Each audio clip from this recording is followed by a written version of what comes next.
Hello everyone, and welcome to another beer review. Now,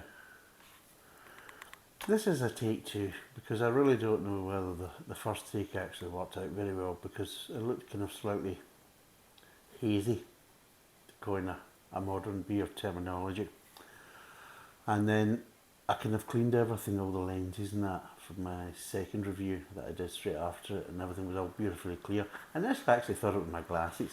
I thought my glasses, so I cleaned my glasses, I thought maybe my glasses are a bit smudged. And then when I cleaned the lens for the second one, just per chance, just to see, and then everything was all nice and clear, I'm thinking, oh bollocks, looks like I might have screwed up the first one. So this is take two, and the beer we're doing today is a keg. And it's Krombacher.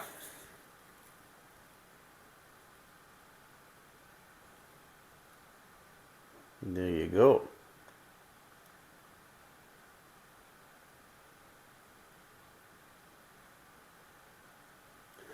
So it's a Pilsner. It's, what's the percentage again? It's 5 litres, 4.8%. I've already pre-poured. Nice and clear.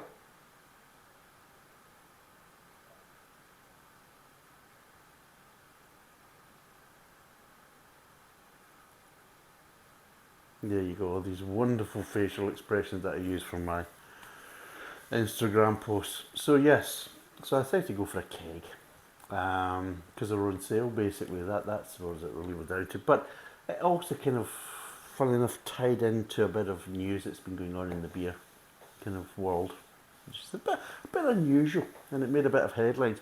Now this is roughly about the end, the last few days of February. So the week before, I was reading about what was happening, because I do that. I'm sad enough that I sit there when I'm in the toilet and I'm going through reading about what's happening in the beer world. Things I do to get off conversations with the wife. But anyway, this type of keg is known as a Heineken pressure keg. Now, what I've noticed is that certain Heineken products come in this keg, and other companies choose to use this type of keg through Heineken to put their own product in. Now, Krombacher is a good example. Krombacher is probably, well, not probably, is Germany's biggest kind of private brewing kind of business. So it's Germany's biggest private brewery, basically, and it's kind of family run and owned, but they also have affiliations with Heineken, hence why they put their product under license. Now, it is their product. It's not as if it's been made by Heineken and their breweries. It's made by Krombacher in their own breweries, and then they put it in this pressurised Heineken keg to basically offer a certain kind of drinking experience to their punters. Now, the reason which this is tied in quite nicely is that last week Heineken as a company got a new investor, and that new investor was Bill Gates. So Bill Gates bought $850 million worth of Heineken shares. Now, what happened was, apparently, kind of a few months before, I think it was just before Christmas, around about November time, going into December, that a previous investor, which was a kind of a Mexican consortium, sold off their shares, and that was 18 million shares they sold off. And Mr. Gates, Billy Boy Gates, he basically bought 10,500,000 or 10.5 million shares.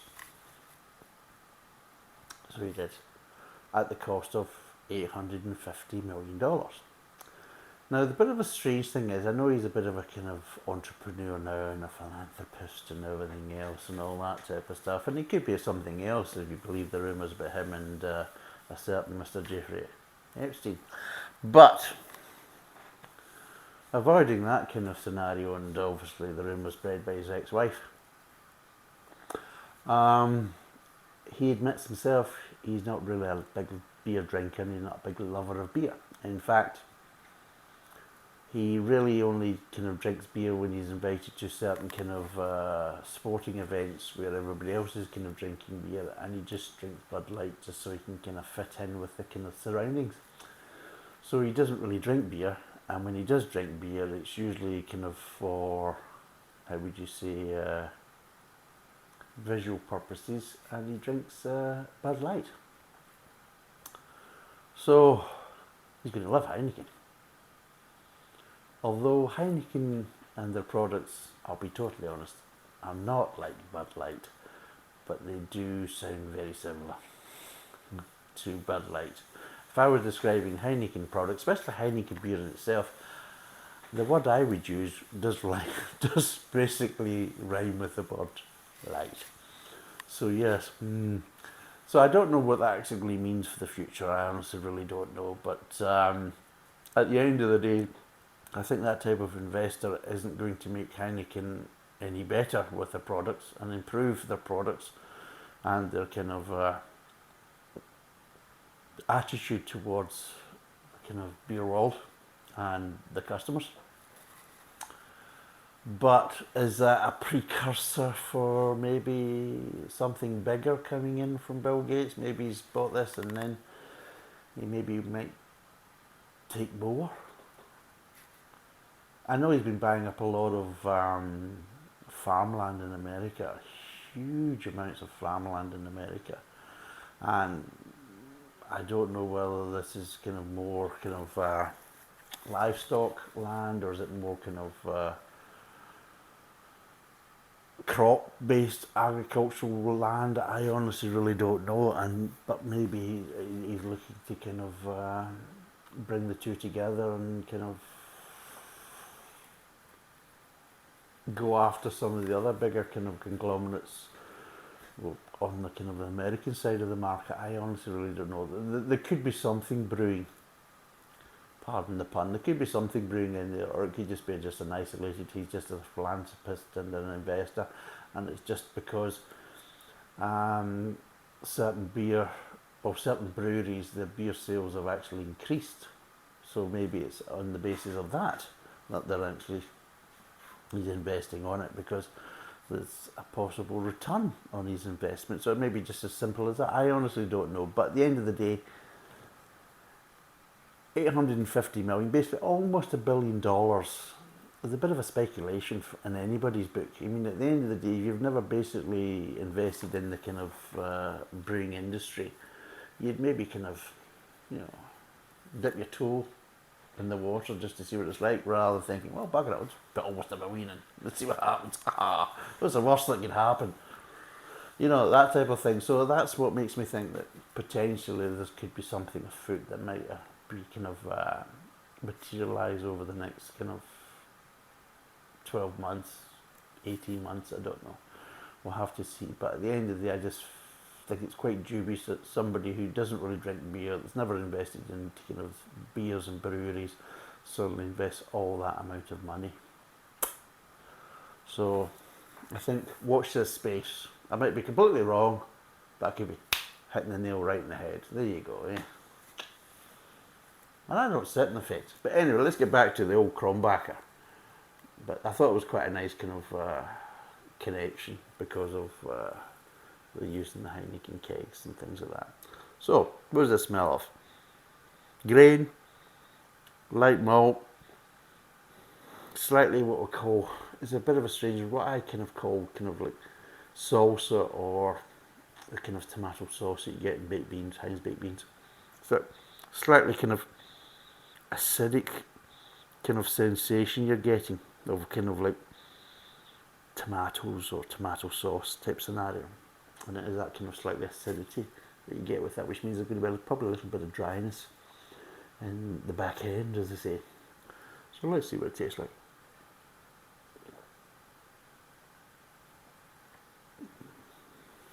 Well, first thing I would say, it's going to be easy to drink. Now, I haven't done a keg for a while. Now, I don't know whether people really buy kegs or not. I mean, I buy it because I've got a beer machine, and I know a lot of people buy the kind of the perfect draft system, which is really have to. I mean, I think I've always explained previously what I'm into doing with my beer machine, that I use it for my home brews to allow me to kind of add CO2 and carbonate my attempts at brewing. But also I can use lots of other different kind of kegs. I mean, I bought this as part of a deal. There was a flash sale they were doing, so that's why it came up on me through email, and I thought, right, let's see what they've got. And there was a couple on the flash sale, so I bought a Paulina Hellas keg. I thought that's quite nice, and then I had a choice between this and a Weiss beer. And I thought, just the way the weather is, it's still in February and everything, I just don't really want a Weiss beer. I just wasn't in the mood. And I thought, right, I'll go for the Pilsner. And there you go. And it is that. But the two different types of kegs. One's a Heineken keg and one's kind of a standard 5 litre, kind of, twisted bit at the top and just a little tap down the bottle. Which means I've got to use a carbon canister, a CO2 canister with it, which is fine because this beer machine can work with so many different types of kegs. This one doesn't need it because this is a pre-pressurised keg. You can always tell with the type of handle, and you can see what the top is, you see. Whereas the other one that I'll do as a review later on is designed to come out from the bottom, but of course if I use pressurising, then it will basically pressurise it and bring it up from the top. And of course I can also adjust the amount of pressurisation, so I can actually change the kind of carbonation of the beer and everything else. So that's why I like this type of beer machine, and I've told you about it before anyway. You're probably sick of listening to it. Shut the fuck up. You're an arsehole, we've heard it before. But yes, and of course I don't think many people probably buy the kegs as much because of, unless you've got a beer machine, then they probably think there's no real reason to. And I can understand, because with the kegs outside the machine, then you've got to have it in the fridge, and really you've got to kind of drink it on the same day, or you've got to keep putting it back in the fridge and things like that. And how long does it last once you've actually broken the seal on it, and it's back and forth into the fridge if you're spreading it over a few days and all this kind of stuff. And I know it's a case as though you've got to drink within 30 days of this pressurised one, and it's a bit of a faff, whereas if I buy a bottle or a can, well, I can have it sitting about for a good few months before I can get wired into it, and there's no an issue or a problem. So I can understand that, but I just like to do it because it gives me a slightly different drinking experience. And one of my bugbears is that I put some beers in the fridge, and then you come back in from work, you think, oh, fancy a couple of beers, and I know which ones I'm going to go for because they're in the fridge, been cooling all day, they'll be lovely, because sometimes I'll just do that in the morning, put them in, and they're ready for me when I come in from work. Great, fabulous. Then the wife's been away shopping in the supermarket, and something else has been on bloody sale, or there's been a bargain, she went bloody mental and bought a load of it, and then decided I'm going to try and basically squeeze it into the fridge. You think, I can't get it all in the fridge, what am I going to do? I'm going to take his bloody beer out for a start. And then you come back in from work, you're thinking, oh, nice cool beer, and thinking, where's my beer? Oh, I had to take it out to get this in. Arsehole. So it's that type of scenario. So that's another thing I quite like about it, is like, I like coming home from work, just pour myself a nice weekend of draft pint from that point of view, and it can't be affected by the wife, although she still moans about the noise of it, the cooling noise. I don't know if you can hear it, but it's right next to me, it's just over there, and it annoys her. Now this is where she sits usually, so where I'm sitting is where she usually sits when she's doing her bits and bobs. So if you can't hear it on the video, then God knows what she's moaning about, but it annoys her when this is on. So she loves it when I finish. Have you finished that keg yet? No, drink the bloody thing so you can finish the keg, so you can go whoop, and she can switch the power button off, and then she doesn't get this noise of the chilling, because apparently it drives up the wall. Surprised I'm not buying kegs every day. But anyway, this is what happened. So yes, you get, for me, you get a slightly different drinking experience, and I quite enjoy it as a wee treat. Other people might not be interested, and I can understand that. And you think, well, I prefer bottles and cans. Well, that's fine. I can understand that, and there is a benefit from that. But you get a slightly different experience when you're in the keg, and depending on the type of keg, this is pre-pressurized, like I've said, so I can't really adjust anything or change anything in it. But with the Paulina kind of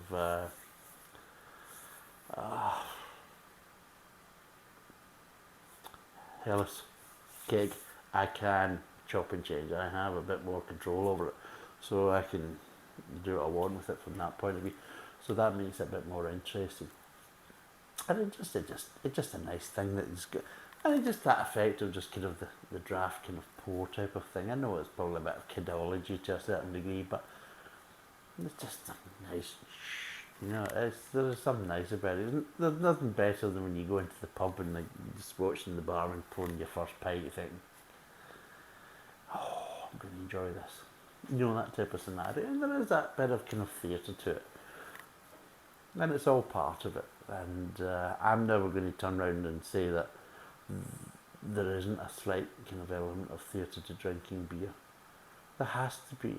I mean, it's not just the beer, it's the whole kind of experience that brings it all together. We all have different experiences.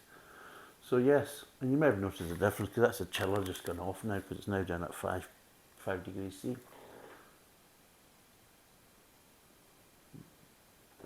But yeah, this beer, it's actually quite nice.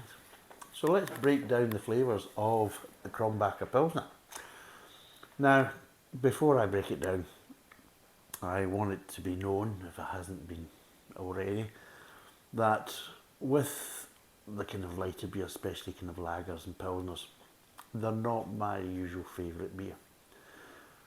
Not because I don't like them, it's because I find a majority of them quite bland. And that's the problem. I get bored with them. I mean, I've got to admit, even if it's a bland one, that's fine. Hot summer's day, right, fine. Sink a glass of it. Go to the second, when I get halfway down, you're thinking, I'm sick of this already. I'm cool now. So the refreshment side of it's gone. This is just boring and flavour-wise. But there is obviously exceptions to that. There's a Pilsner Urquell from the Czech Republic, which is a nice Pilsner that I quite like, and it's got some nice flavours to it. Kozel. I don't mind Kozel. From that point of view, as a light beer, although I do prefer the Kozel Dark. Out of the two, I do prefer the Kozel Dark. So, as I used to say in Russia, it's like Kozel, Chomny, Pожалуйста, 0,5. From that point of view, which is half a litre, or the Kozel Dark, basically Chomny is the dark in Russian, and Setli is basically the kind of light version of the kind of. So I would take the light stuff if it was there, but if I had the choice of the light or the dark, I would go for the dark. But yes, I don't think Kozel's never really made it over to the UK, which is a bit strange because it is a very nice beer. But what I find is, if we're talking about the kind of Czech Pilsners compared to the German Pilsners are kind of slightly lacking in flavour compared to the Czech ones, and you usually get a stronger kind of bitter finish on the Czech ones. You'll get more of a drier finish on the German ones. So let's see what the flavours are on this one.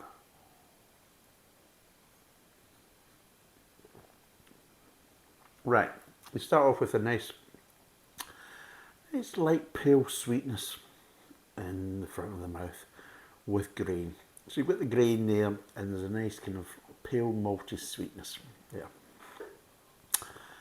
But it's a light malty sweetness, so don't think it's the case as though it's a sickeningly sweet beer. Trust me, if it was, I would be ripping it to shreds, because that's not my cup of tea. But there is a light kind of sweetness there, there's a grainness there. And then when it moves on to the kind of mid-tongue, the grain kind of ramps up a little bit more in the mid-tongue, and the kind of malty sweet just slightly dies down, but it's still there. It runs from front to back, from basically front of the mouth, mid-tongue, aftertaste. It's there all the way through. But it just slightly kind of dies down in the mid-tongue and just continues on from there. But the grain's kind of ramped up a little bit in the mid-tongue. But what you are getting is just slight little light accents of bitterness. It's almost like a precursor, like a pre-warning, a foreboding of what's going to be happening in the aftertaste. And you're just getting this ever so slight light kind of bitterness. But the predominant flavour in the mid-tongue is the grain.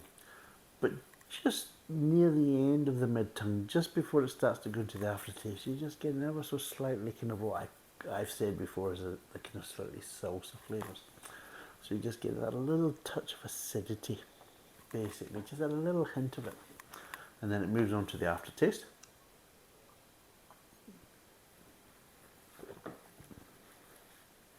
And then with the aftertaste is get a little hint of these accents of bitterness there. And it's quite interesting because once you swallowed, they just get these little hints still sitting in the back of the mouth, just right at the back of the tongue. So you've got this little dryness coming in, this slight acidity coming in the aftertaste, which I call the kind of slightly salsa effect. The grain's slightly to kind of start to dissipate. The sweetness is there, but again it's starting to dissipate. But the grain's starting to kind of go from there and dissipate. And this is, of course, ever so slightly and slower. The sweetness is kind of dissipating in the aftertaste. But you've also got this slight dryness coming in, this slightly kind of salsa effect, as I call it. It's my best way of describing it.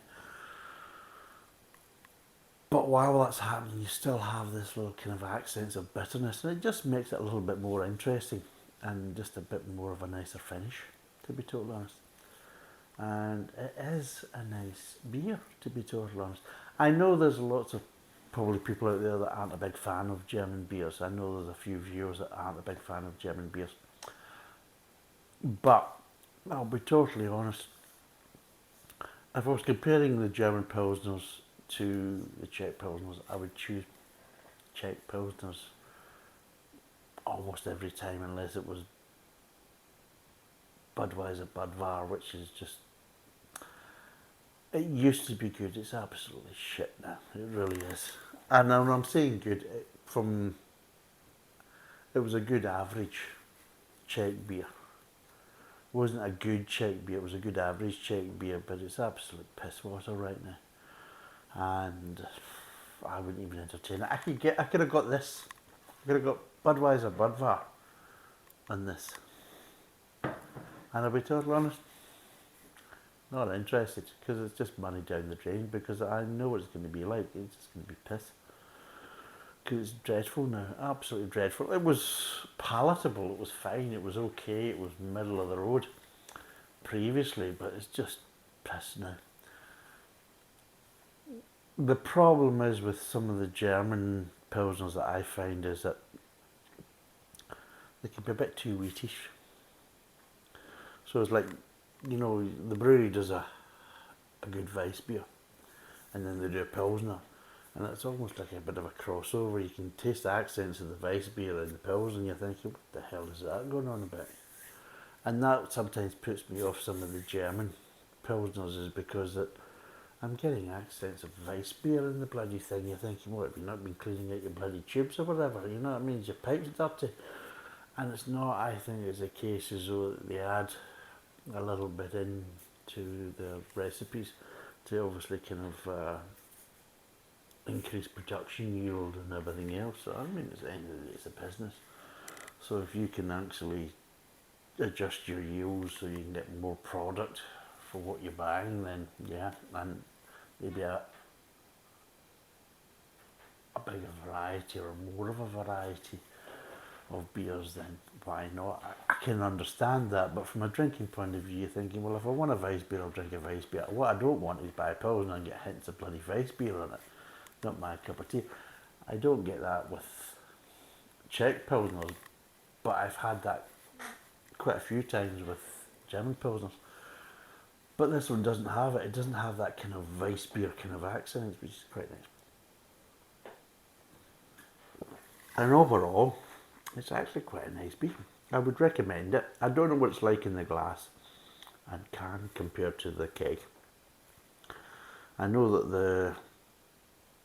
the drinking experience from the keg can be a bit different. I've tried it. I've compared the keg to bottles and cans before of different beers, and it's almost like a different beer to a certain degree.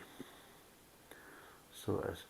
But with this one, yeah, I like it. It's quite a nice beer, and I would recommend it. I would like to try it to see what it's like in the can or the bottle, just to see if it's kind of the same. But this keg here is roughly about 23 quid on the sale, which isn't bad. And I think I bought 2 of them there, and they were well under 50 quid with free delivery. Now, they might not be free delivery, they might be already preloaded the kind of individual keg prices to include delivery, and then they say it's free delivery, and it's just a bit of a con. I'm not that daft.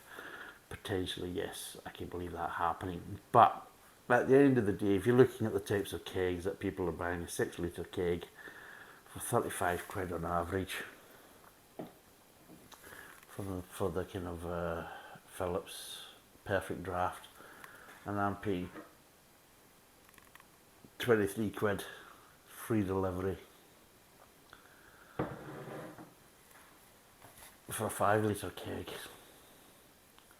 Then I'm doing not too bad actually. It's working out a heck of a lot cheaper, because I think even then you get 5 quid back on the keg, so it's a case of, so you're still 30 quid compared to, that's still 7 quid more, what, for an extra litre. So you're talking about, for the extra 500ml kind of equivalent of a bottle, you'd be paying £3.50. So from that point of view, these type of prices are better if you compare it within the keg wall.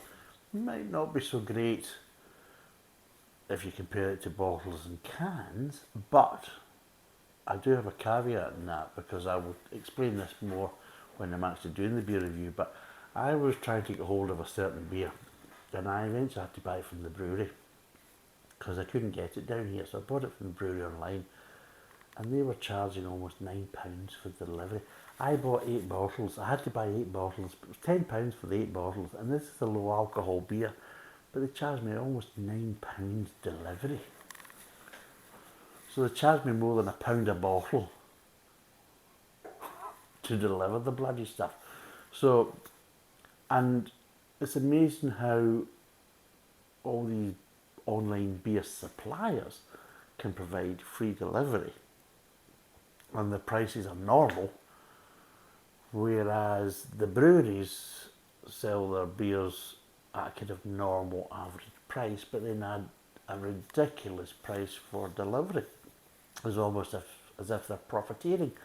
So you've got to look at it that way. If I'm buying things, this was delivered to me, and if I bought the equivalent amount of beer in here, well, between the 2 kegs from a brewery, I'd be paying a hell of a lot bloody more. That's the problem. So there you go. So if I'm buying from a brewery, it's not such a great deal buying in bottles or cans, or even kegs, to be totally honest. So yeah, out of 10, what would I give this? It's actually quite nice, and I could quite drink this. I'd like to get a couple of kegs for this in the summer. Nice hot summer's day, get a couple of these kegs in reserve. I'd really be quite happy. So out of that, I'm going to give it 5 being box standard average. I'm going to give this 6.5. Because it's in the keg, I'm going to give it a 6.5 out of 10. If I can get a similar drinking experience for this beer out of a can or a bottle, which I will try, then I would give it a 7. If it's basically from a bottle, a similar kind of experience, flavour wise, everything else, chilled down nicely, then I'll give it a 7. But because maybe people don't drink the kegs so much and they wouldn't probably pay this price for kegs, then I'm going to give it a 6.5. So, thanks for watching, cheers, and bye for now.